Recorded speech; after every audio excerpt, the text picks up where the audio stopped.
यहाँ से प्रमोट कर रहे हैं, तो क्या हंसुराम जी अब आपके मैंने क्या कहा? मैंने कहा संगठन विस्तार करना है। मैंने तो ये नहीं कहा कि चुनाव लड़ाना है। भाई प्रत्याशी मेरा है, कहीं से लड़ सकता है, कोई जरूरी थोड़ी है कि बेलतर रोड से लड़े। हम इसको ले आके महाराजगंज भी लड़ा सकते हैं। इसीलिए हमने कहा कि पूरे उत्तर प्रदेश का विचरण करिए, संगठन विस्तार करिए, कार्यकर्ताओं से मिलिए। पूरे प्रदेश में हम कहीं भी अपने प्रत्याशी को लड़ा सकते हैं। इसलिए मैंने मन से कहा कि इसका हौसला बढ़े कि पार्टी हमको आगे प्रमोट कर रही है, तो सबसे पहले संगठन का काम करना है, संगठन विस्तार करना है। जहां तक जा सकते हैं वहां तक जाएं। पूरे पूर्वांचल में कहीं भी हम चुनाव लड़ा सकते हैं, चुनाव लड़ा भी सकते हैं, जिताएंगे। इस बार आप कितनी सीटें निकलेंगे? हाँ जी, आपकी सीटें कितनी सीटें निकलेंगे? अब तो एनडीए के ऊपर डिपेंड करता है ना। अब वहीं कैसे हम कह दें? अब वहीं तो हम पूरे चपले हिला 87 सीट पर हम लोग काम कर रहे हैं, और 87 सीट में से जो एनडीए हमको सीट देगी उस पर चुनाव लड़ाएंगे। SIR को लेकर क्या कहेंगे? 100% SIR का विरोध तो हम नहीं कर रहे हैं। SIR का विरोध अखिलेश यादव जी कर रहे हैं जी।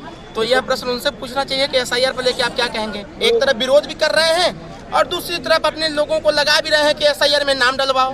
अरे भाई, अभी लोग कह रहे हैं कि लगभग 3 करोड़ वोट कट गया। अभी तो 31 तक का समय है, चाँप करके करा दीजिए ना। 3 करोड़ वोट तुरंत हो जाएगा, इसमें कौन सी दिक्कत है? यह सिर्फ जनता को गुमराह करने का काम विपक्ष कर रहा है। मैंने तो बहुत पहले ही कहा था कि जनता को गुमराह न करिए, सबसे पहले अपने वोट की चिंता करिए। तो SIR प्रक्रिया निरंतर चल रही है।